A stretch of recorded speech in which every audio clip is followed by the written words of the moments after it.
so afraid, 'cause there was just no one else who cared. Need someone to talk to, guess I'm feeling kinda lost. Find myself just running away, chasing rainbows in the dark. And until the day the eagle flies, I'll wait for you. Wait for you. Until I hold you close again, I'll pray for you. Kick off my shoes and sing this song for you.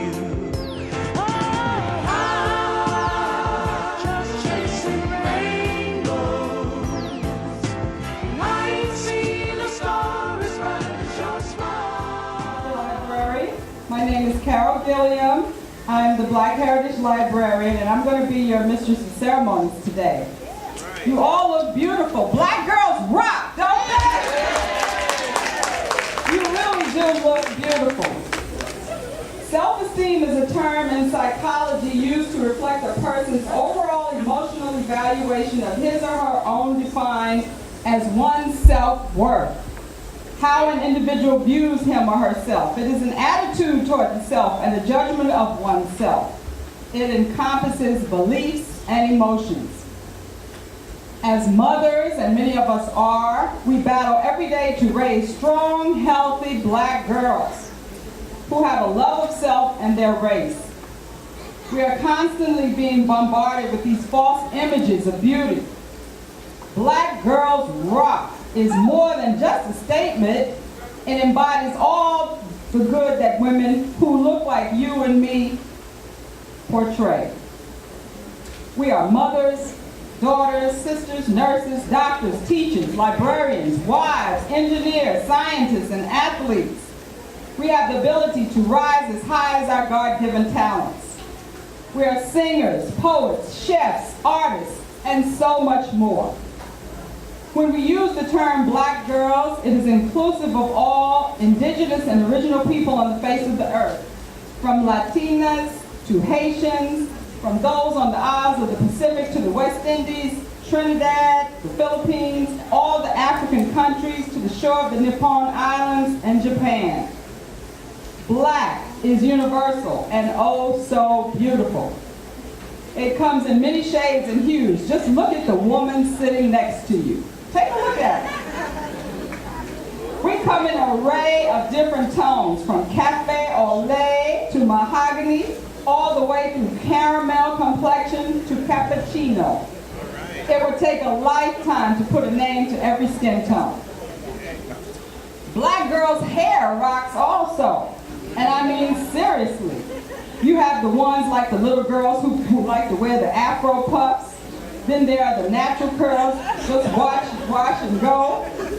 We are famous for rocking cornrows like the images of the ancient African queens. And some of us wear two-stranded twists, and some of us wear our hair straight. Then we have the bold and beautiful sisters who shave it all off and dangle big earrings that look more like art than jewelry. Black girls create their own unique styles. We all know that. We are truly trendsetters. We bring style into every decade. Some of us may believe we live in a post-racial America where the color of our skin shouldn't matter, but the content of character should. Unfortunately, that is not always the case. The Honorable Elijah Muhammad set up classes many years ago to teach exactly this concept of self-esteem, self-respect, self-regard, and so much more. We are trendsetters in our own right, and we live in a society that, while not a part of our culture, is constantly trying to define it. It tries to label us only as athletes, performers, and sexual objects. Remember, ladies, if you don't take anything away from today, listen to this. We must tell our female children that the most important part of their body is above their shoulders, not below their waist.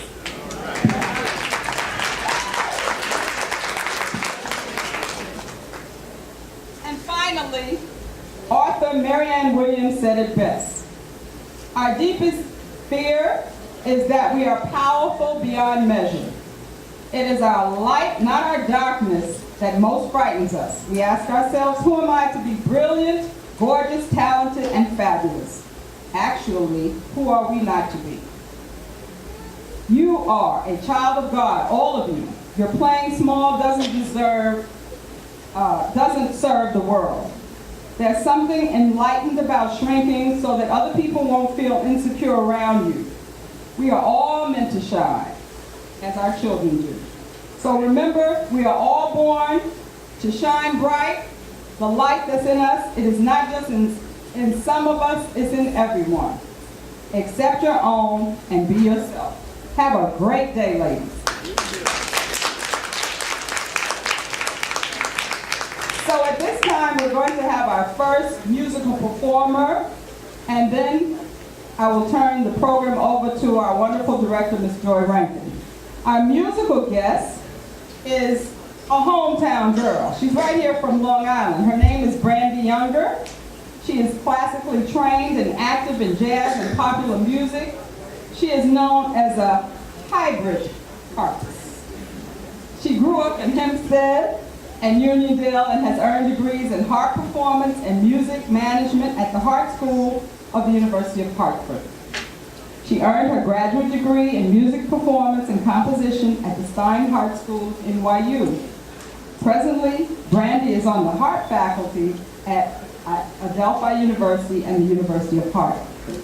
It gives me great pleasure to present to you Brandy.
amazing, Brandy Younger.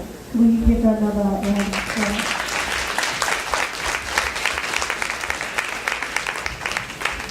I'm always in such awe when I see us in every kind of arena imaginable. And that just now was a gift, an amazing gift to see a young sister be able to give us that kind of experience, and it's among our own. So again, I just had to stop and just absorb that. I've never seen a harpist first, and to have my first experience be a young sister. So again, we have to applaud that.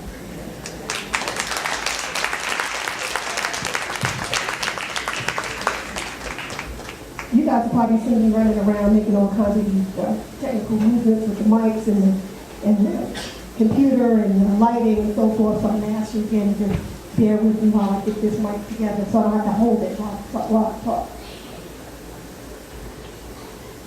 Okay, I think I'm ready.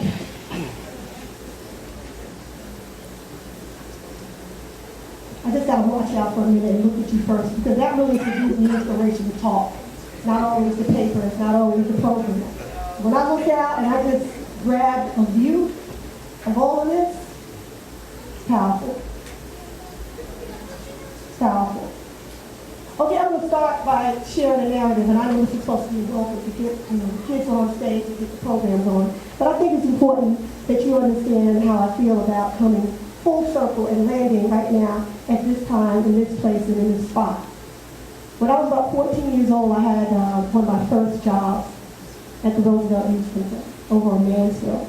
How many of you remember Roosevelt Youth Center before Western Beach was blocking its way on National Road? I might be aging myself in that. So I worked as a young counselor at the Roosevelt Youth Center with a number of you all's kids, or family members that you all have in your family that I worked with as a child. And I remember that there was this house on the corner. This house was very odd to all of us because it was a house that all you could see in the window were books.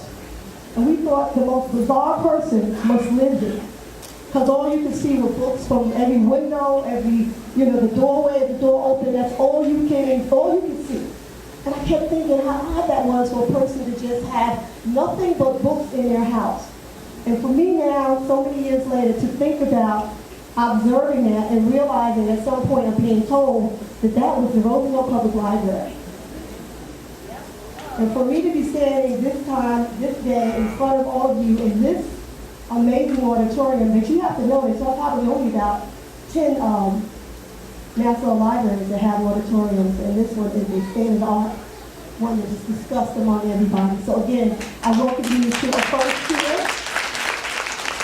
The tour is first, as you know, we've all been participating in the team for over several years, but of course this is the first one coming into our auditorium, so I'll take that lightly as well. I know Carol really in a nutshell said most of the things that we all feel. So I know a big part of this day, a big part of this discussion, a big part of this opportunity was really being in remembrance of friends extending the relationship to other friends, and how do you create a quality friendship? And that conversation will come later, but I'm just looking at all the faces out here because I have come to understand that my friendship with you started as a young girl, a young woman, and of course over the years I've developed friendships that are here, that have been nurtured over years, and some that just started in the last year. But that doesn't mean that I'm not expecting the next 20 years to be in some kind of relationship and friendship with all of you. So with that said, I just want to take the opportunity to go ahead and acknowledge the trustees that are here. I think at the moment we only have one, but we're expecting many more. So as they come in at some point, I would like for them to at least have the opportunity to say hello to you today. So again, welcome to the Roosevelt Public Library. Our annual Women's Tea in celebration of you. We ask that you continue this day going forward with finding a young person that you know needs mentoring. So make sure you understand that the role today isn't just to come and be entertained for the day, but to continue it forward, because there are a lot of young women who are growing up today that don't really have a great understanding what friendships mean. They have no idea how that's nurtured. They have no idea how that's spoiled and grown over time. So please, in your walk, don't forget our young audience that's expecting you to continue to teach. Enjoy your afternoon. With that said, I'd like for actually Trustee Robinson.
And thank you all for coming. I wasn't sure what to play, but I think I'm going to play a little Cuban tune that's pretty fun. Usually the kids like it too. You know that? The kids are all outside now. But the piece I'm going to play for you is entitled Ray Habanera, and it's written by a harpist out of Cuba who also happens to be a surgeon. Yeah, he's pretty extraordinary. His name is Alfredo Orlando Ortiz. Hope you enjoy it.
They want me to shamelessly plug myself.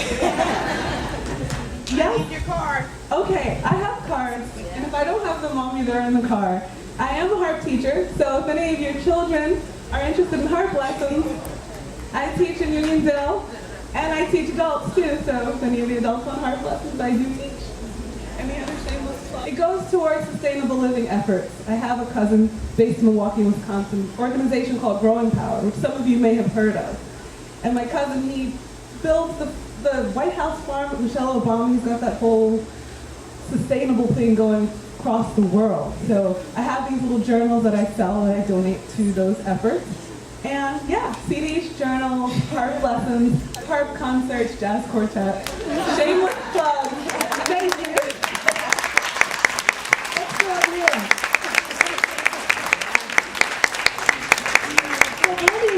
One of those areas of interest we see on here playing the harp. It makes me think about all the types of programs that are becoming available here at the Roosevelt Public Library, and things that are not always traditionally known, but now they will be, because we are in every arena, we're in every facet, we are across the board in everything you can possibly imagine. So even as I look out to the audience, I do have a colleague here, and I probably said that it's the glass function. There are not a lot of black directors in Nassau County. There are 4 of us. I have one that's here, and I want her to just at least get up and wave. Her name is Kathy Neely. She's actually the director of the Bryant Library in Roslyn. So again, thank you, Kathy, for joining us. There are quite a few people here, and I don't really want to spend time acknowledging everybody, but I also see Dr. Barbara Solomon. Could you please stand up and wave that out to you? I have an opportunity to meet a new principal. I don't know that he's new. It might be just our new introduction. Can you please stand up as well? And you are the principal at UB? Yes. Ulysses Bias, thank you so much. There's also the board stay in the limelight of beauty trends. And at the time I was working at the magazine, I had an opportunity to go to events with other editors and other people in the field. And one in particular I met, she at the time was the beauty editor for Elle magazine. I don't know if you all remember Elle magazine. So she was the beauty editor there. So thus started a friendship many, many years ago that made me realize in the conversations that she and I had, okay, almost 20 years ago, the conversations we had 20 years ago as girlfriends, it was really sharing kind of the rawness of what we wanted to do in the world, where we wanted to land, what the things we wanted to accomplish. And the reason why I'm saying that is because oftentimes you've had those conversations with your friends many, many years ago, and then life shows up and you have journeys that have you to veer away from things that you planned on doing or things you thought you'd be committed to. So even with that, you always have a friend that reminds you of who you were when you were 15. They remind you of who you are when you were 25. And they remind you of some of you maybe 40.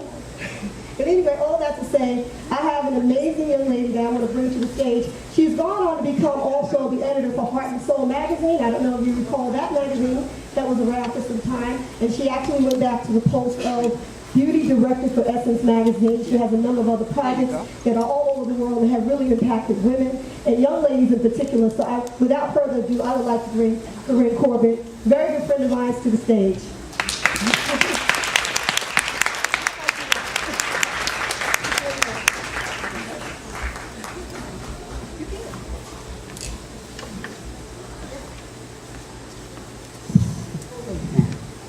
How's everybody doing today? Yes, Joy and I have known each other since before we knew what we wanted to do, really. When we had our first jobs. I was at Elle.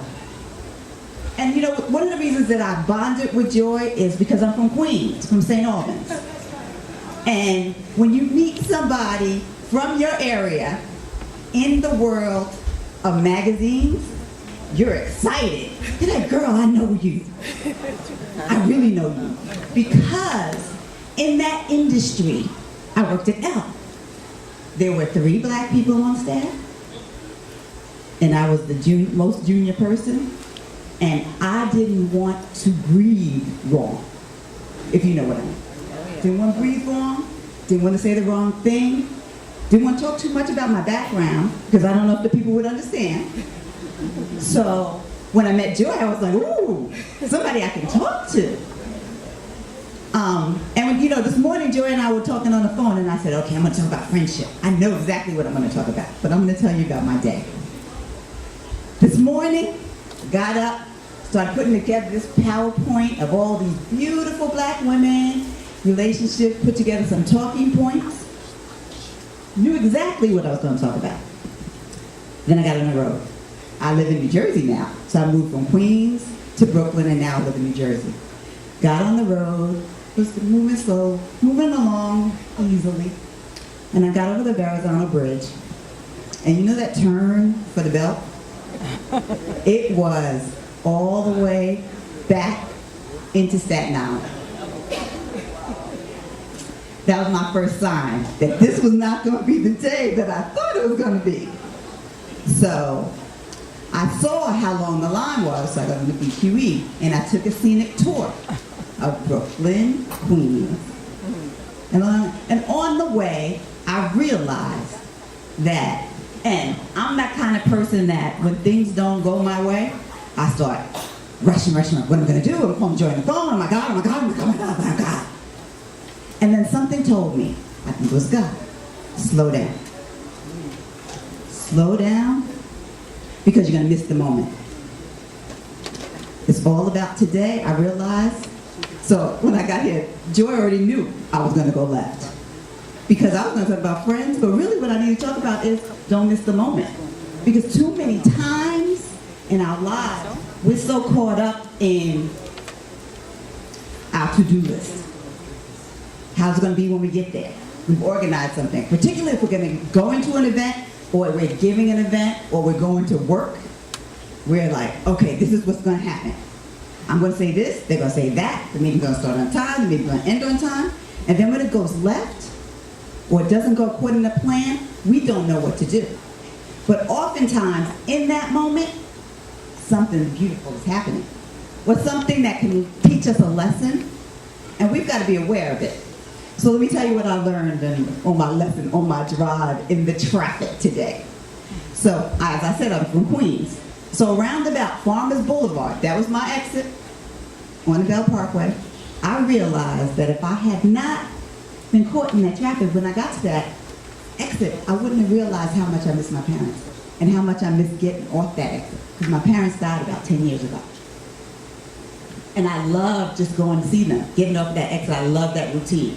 So that moment, I realized, wow, Farmers Boulevard, there's so many memories there. Not only just of my parents, but of my friends, my girlfriends, my first friends. Those are the moments that we want to cherish. Then as we're driving further down on the Southern State, when I get off at this exit, first we pass the exit before this, and it's the exit where my cousin used to live. And I call her my very best cousin, because she's a combination of my cousin and my best friend. Now, she relocated to Charlotte a few years ago, but she's still, like in my mind, how many times have I gotten up at that exit? And if I hadn't started to think about the moment, I wouldn't have been able to appreciate that. Then when we got up at this exit, if I had turned on Brookside, I would have been going to my aunt's church down on Brookside. And my aunt loved that church. And the only time I come, usually out here once a year, is for a revival in her name. It's called the Anna Thomas Revival. And they do it every year at her church. And I come out every year, especially for that, but I don't come out other times. So this was another moment when I got up and I was like, wow, I should come out more often. But the thing is that when we think about the moments in our lives and we think about our friendships, we've got to understand that there are things that are happening for us, to us, that should be savored. So, as I said, this was not what I was going to talk about.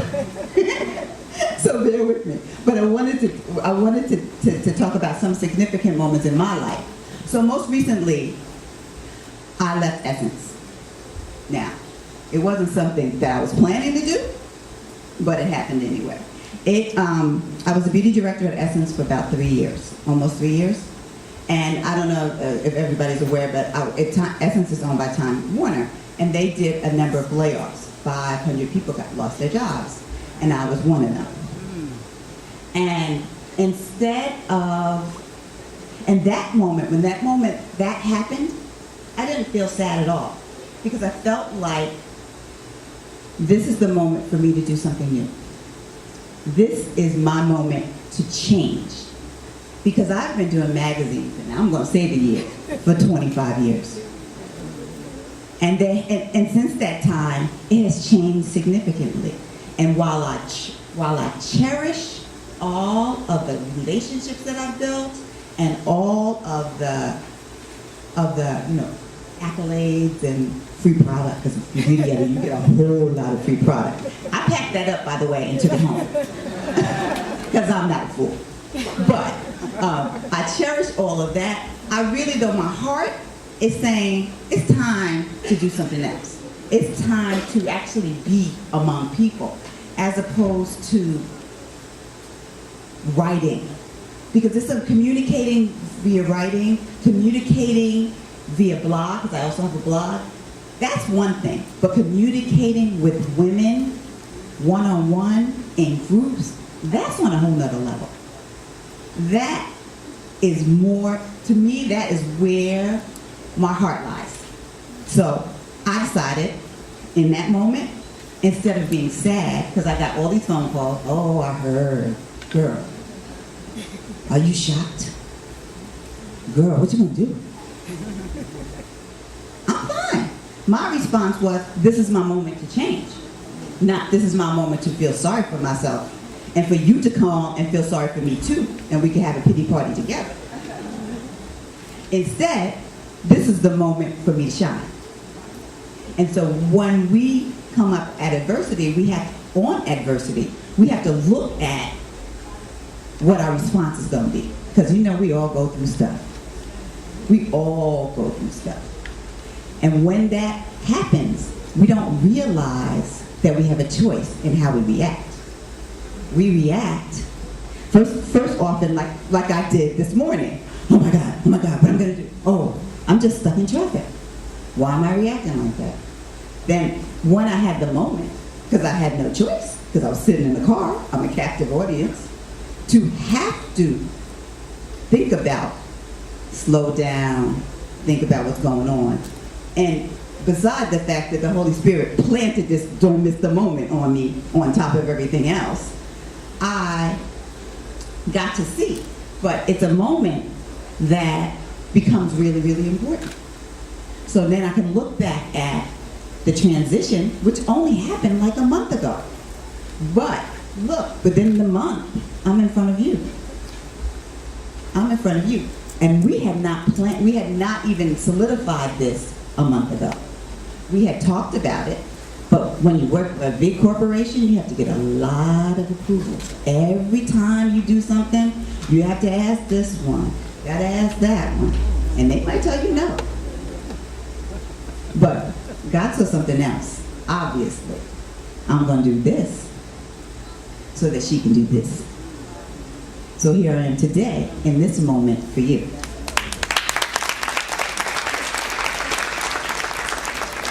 The next moment that I think is really significant is, as I said, my parents left, and I died. They died 11 months apart, and that was very, very rough. I have two sisters.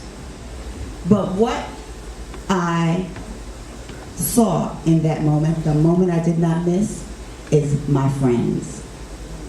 The way that my friends reacted and were there for me in terms of, I'm the kind of girl, as you can tell, that likes to have it all together, and I am the project manager of everything. And so my friends decided that I was not going to be able to project manage the funerals. They took it out of my hands because they knew what was best for me. They knew what my strengths were. They knew what my weaknesses were. And then they knew that it was important for me to grieve in that moment. So they took it out of my hands and said, we got this for you. And so then I'm able to actually fully participate in stuff and not worry about where the book is, even though I still, because I'm a control freak, secretly following up on what they're doing. Don't tell them no. I still was able to get through things as a family member as opposed to the project manager. And, you know, my mother was ill shortly before she died, and prior to that my aunt died. They died 6 months apart. And they were actually not sisters but cousins, but they grew up like sisters. So my best cousin is her daughter.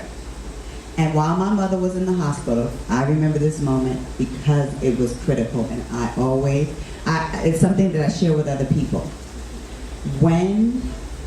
Even when your daughter was running back and forth from Brooklyn to Long Island to the hospital, my mom was in North Shore University Hospital, I was running back and forth. You know, almost like 3-4 times a week going to the hospital, on the weekends, all that kind of stuff. And and I was really, really tired. And there was one day I was thinking about not going, and I was on the phone with my cousin, and her only response was, go. And I'm going to tell you why. Go, because if anything happens, you will not regret that you were this tired and you did all you could. So I heeded her advice. And when people are going through similar situations, I share that knowledge with them.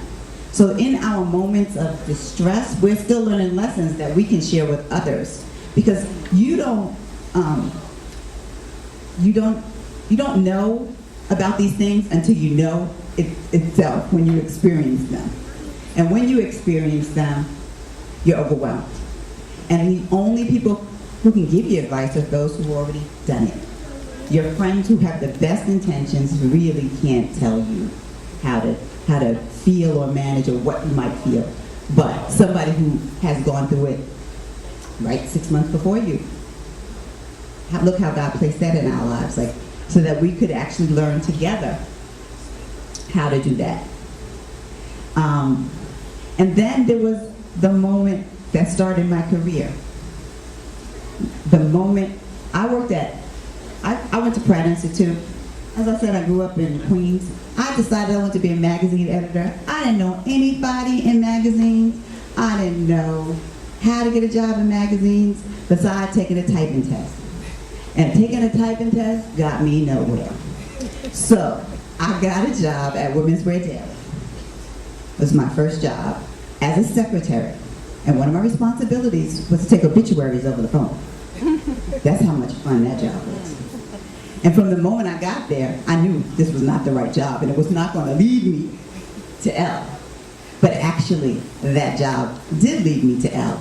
And because it was the moment that I met there's no other word for it, and I think the seasoned saints and the more mature women in the audience will know what I mean when she would say she was a broad. She was a tough cookie. And I came to the interview at Women's Wear Daily and met these two women. And the first thing she said is, I'm too busy to interview you. I'm on the phone. And the manager of the secretaries was so upset. She went into the director and he said, they're going to hire her now because they were rude. So I got there, and the woman's name was Eleanor Barron. And she was, when I say abroad, very, very tough, because there were a lot of men working there. She was a saleswoman, very tough, no nonsense. And on my first day, a couple of other secretaries took me out to lunch. They said, there have been 9 people in your job in the last 10 months. I hope you last. And I did last. In fact, underneath all that gruffness was just somebody who was a lonely, very lonely woman who wanted somebody to hear her. And I just was patient with her and listened to her. So the moment that she got a job at L, when it first started, got a job at L, she campaigned until I got a job. Now, what's interesting is I could have just gone with her as her secretary in the sales department, but what I did was realize that that was an opportunity, and I said no, I went editorial. So I didn't know until I got the job that she would go down to the editorial side every day and say, you gotta see this girl. You gotta see this girl. This woman is worthwhile, you need to see her. She was great for your staff, you gotta meet her. And I would get a call once a week from the editor-in-chief's assistant who said, we're not hiring assistants yet, but we know about you, we're gonna keep you on our radar, that kind of thing. I didn't know at the time, that's unheard of. People don't call you up and say, we're thinking about you. But the woman campaigned on my behalf. She, in that moment, was working for me.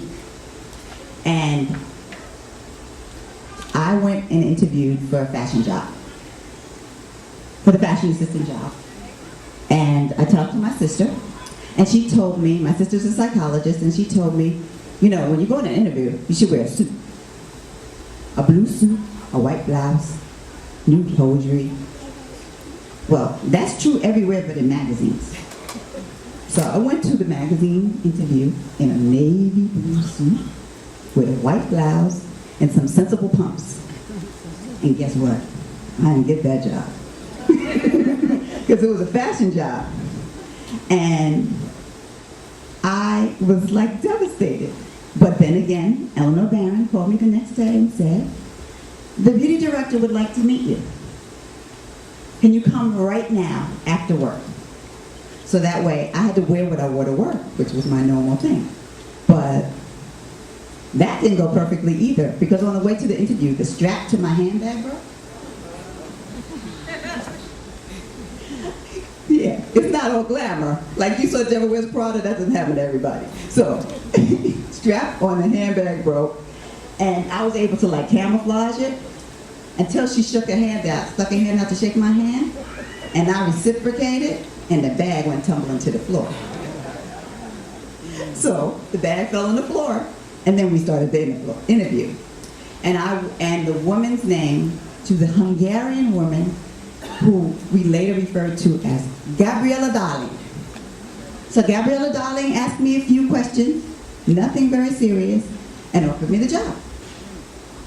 And when I got the job, that's when I found out that it was really the moment that Eleanor Barron was campaigning for me that sealed the deal.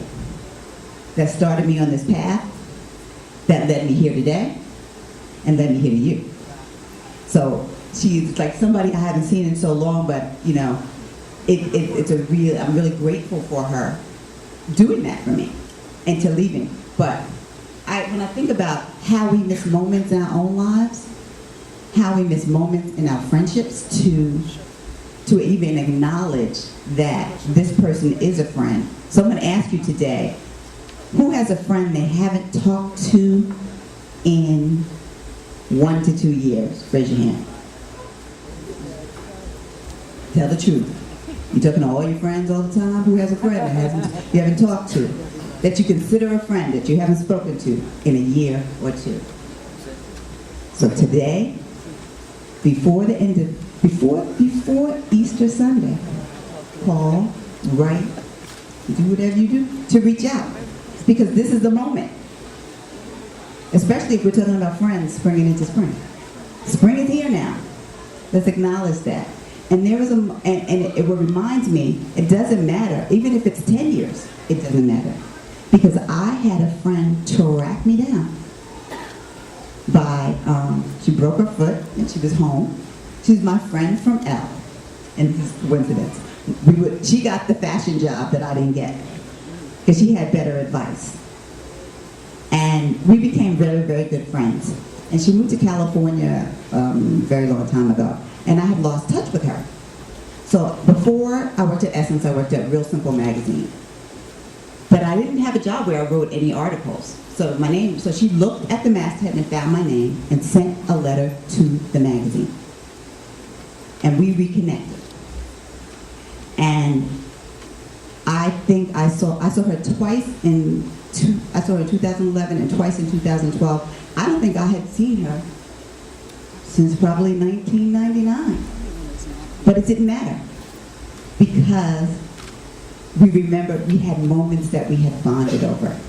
So it is, when I say don't miss the moment, remember the moments that you bonded with your friends and use those moments to reconnect, because it's never too late to reconnect.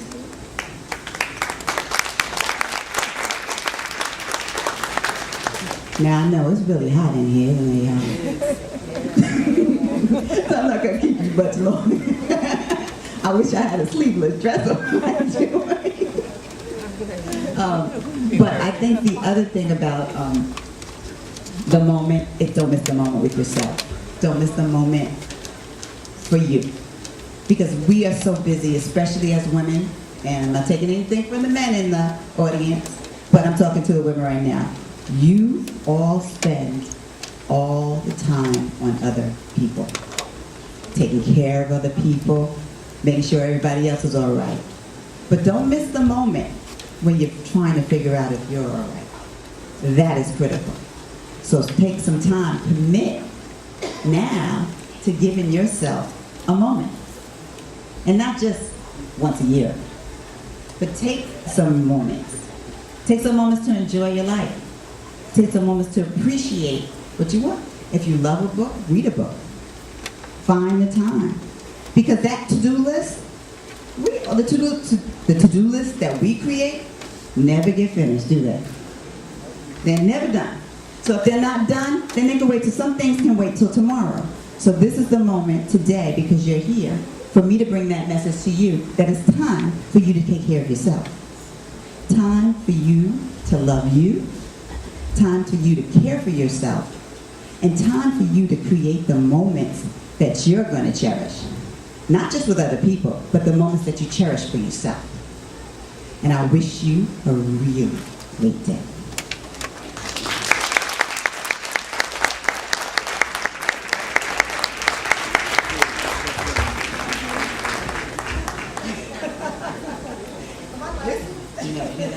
I think Joy is laughing because she's jealous. This is gorgeous. Thank you so much.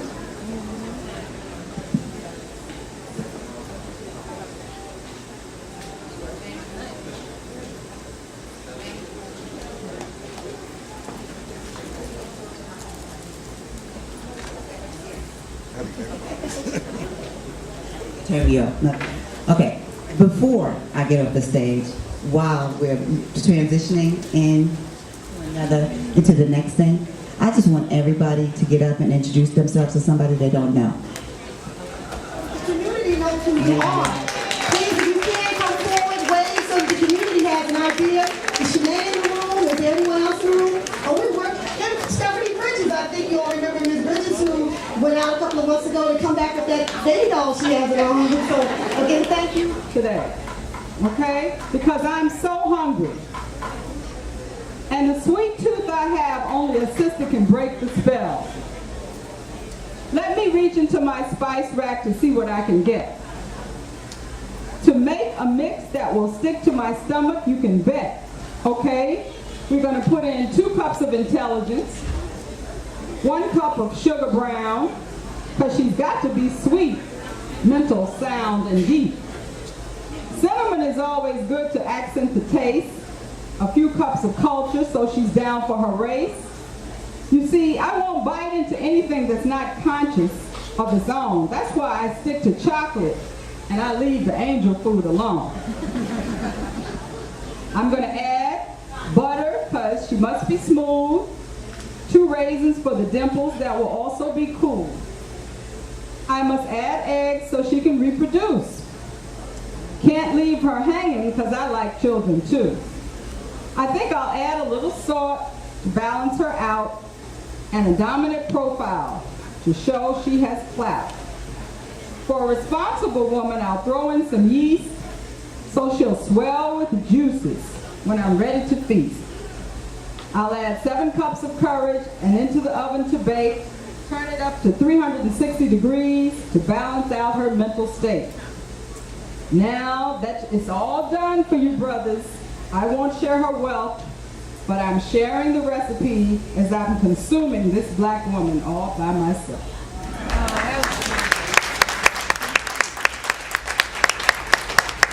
Okay, it is very warm in here. They did turn it off? Well, I guess we just generate all this warmth, you know. They said they turned it off.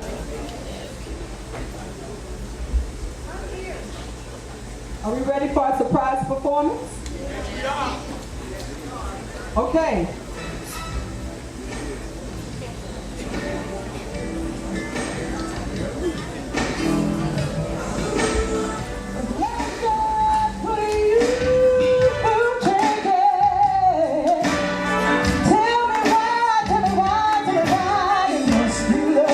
It's on your mind, you do the things you wouldn't before.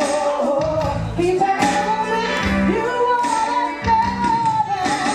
Love will make you oh so happy. Yeah, inside, come on. I try to control it, but it still takes me on the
Yeah, it's not going to be that one.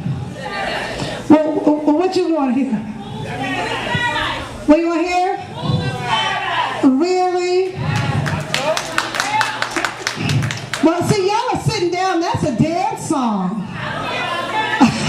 Will you stand up? You gonna stand up in your pretty outfits and sway with me and all that? Okay, number one, let's see. I'm gonna see if they're gonna stand up in their pretty hats and stuff. We'll see.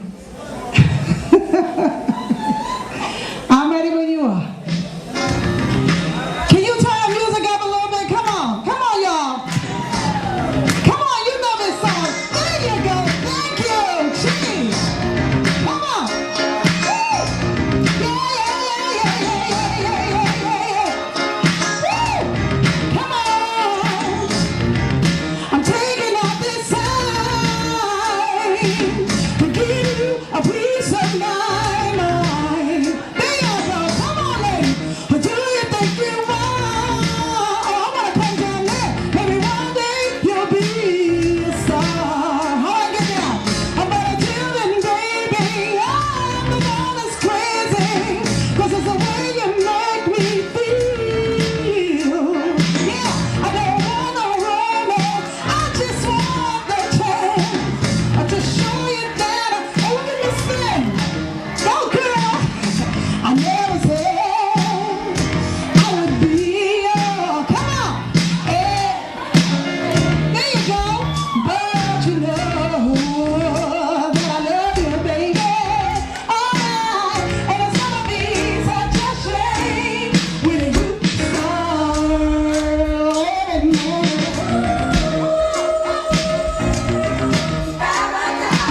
You better think twice, 'cause you know it's not very nice. Oh, come on, think twice, 'cause you know it's not very nice. Right now, something silly, and I go to my baby's head.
in front of us. Come on, give them a hand with their lovely hats on. Come on, ladies. Come on, encourage them. All ladies that have hats on.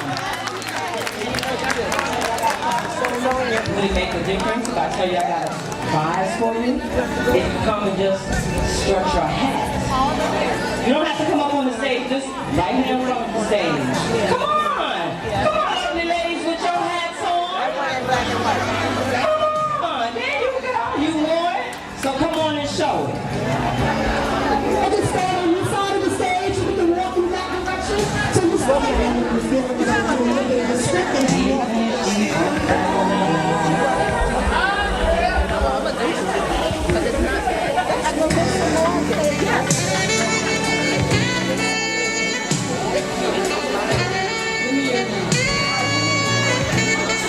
Okay, we're ready for our little fashion show now. Stretch yourself. All right, we got our spring hat here. All right, come on, lady, red. All right, now, don't steal it now. Don't steal it now. All right, lovely, lovely, lovely, lovely.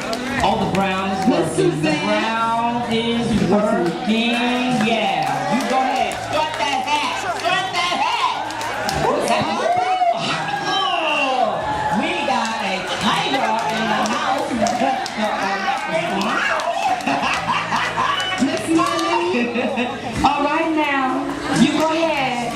There you go. Work that hat, lady. Work that hat. Miss Barbara Green and her green. All right, Miss Green and her green. All right. Come on now, you got to turn around so they can see it. There you go. There you go. That's right. Work it, girl. Work it. Work it. Work it. Another green bird, Miss Patty. You go ahead. I like that hat. Nice and springy. And this is our director's mom, Miss Sonia, in her red hat. Woo! Now she's bringing back some time. She's bringing back some time. You better go ahead, girl.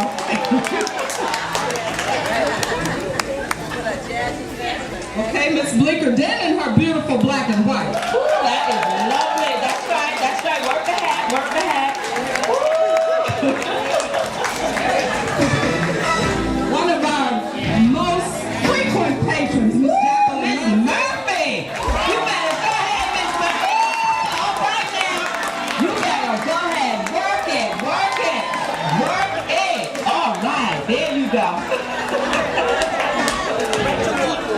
and our little Miss Thelma. Come on out by yourself. Oh, Tiara. I'm sorry. Little Miss. No, she doesn't wear that. Little Miss Tiara and Thelma. All right. All right. We have different types of hats. We got the clip-ons. We got the full hat. We got some nice hats up in this house today. Irene.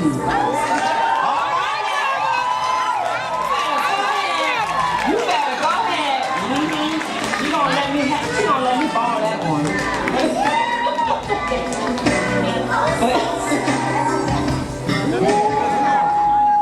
Donna. You better go ahead. Miss Spring. Miss Spring. All right now. Work the hat. Work the hat.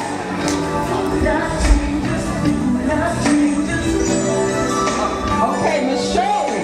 All right. All right. Most of those hot comments and you got the shade on you. Another director. This lady is the director of the Roosevelt Public Library. Miss Kathy, I'm sorry.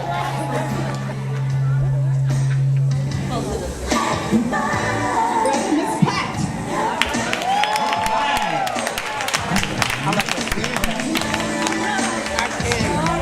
Miss Flowers.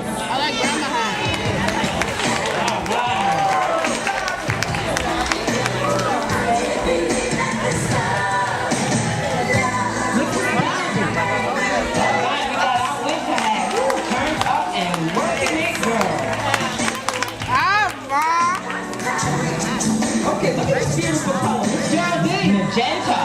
All right, yes, that's right. That's right. Work that hat. There you go. Woo! All right. This is Mr. Shaw's daughter, Mr. Man. You better go ahead, girl.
gave you such a wonderful musical performance, she made some fruit sticks. And they're white chocolate and dark chocolate. They're outside in the foyer, so you can partake in that when you leave this area. Did we acknowledge everybody in the staff? I don't know whether, Miss Taylor, did you get acknowledged? No. This is Miss Taylor. She's our lady with the numbers, I should say. All right? Yes, I did that already. Okay? Again, we're trying to wrap it up, and I know it's been very warm in here, so hopefully you'll cool down now. I can't thank Carol Gilliam again, please, Master of Ceremony, Mistress of Ceremony. You're not a Master of Ceremony. So please, again, an applause to her. She's been doing this. Carol's been here, I think, 16 years as a Black Heritage Librarian. She's also the school media specialist at the Freeport High School. So she's been doing this for so many years. I was especially thankful to come into her fold when I came here, and she has just affectionately coined the phrase of both of us as being the dynamic duo. We think that. If nobody else does, we think that. So I can't thank you all again for supporting this library, supporting all the programs, to the trustees who have also been very supportive and making sure these types of events are available to the community. So again, I want to thank the trustees for their support and continued progressive thoughts and making sure that these kind of things are here. To all of you, again, we have the staff. Is the staff in the room? Please, if you're in the room, just wave again. Okay, there's Beverly Landers. You probably known her over the years. Mary Paula in the back. Linda Taylor, did she leave the room? Okay. Mr. Rockman, you can't see him up in the sound room, but I do want to say thank you to Mr. Rockman. And Mr. Rob Jackson, he probably is around the room. And I also see Mr. Fitz. Could you wave a little bit? So those are the people who, we don't often get to say thank you on this side, but they are a big instrumental part to make it happen. So if you haven't been to the library before until today, you have to come back. I mean, you really can't let such a beautiful, dynamic, not just a building, but what happens here. Because it only becomes beautiful because of your commitment and your coming back here to support us and really to just participate in the programs that are here. And we're doing things here that other folks have not done yet. So, belly dancing and...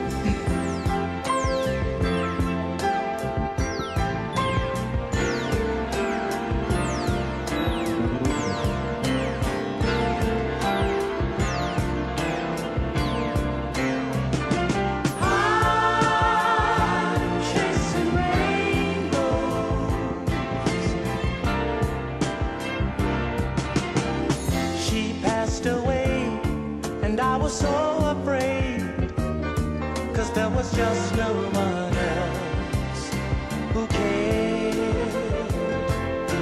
Need someone to talk to, guess I'm feeling kinda lost.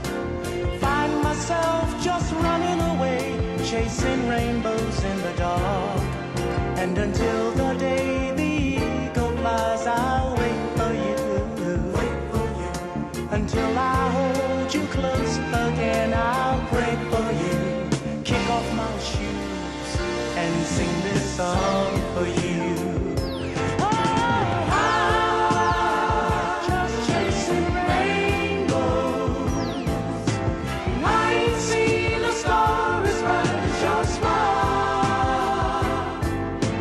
I'm chasing rainbows like a butterfly zooming through the sky. She loved fancy shoes, and she would smile at me so cool. And when she laughed, it just made my day. But days have turned to teardrops falling colder than the snow. And ups and downs are getting me down. It's no wonder that I go. So until the day the eagle flies, I'll wait for you. Wait for you. Until I hold you close again.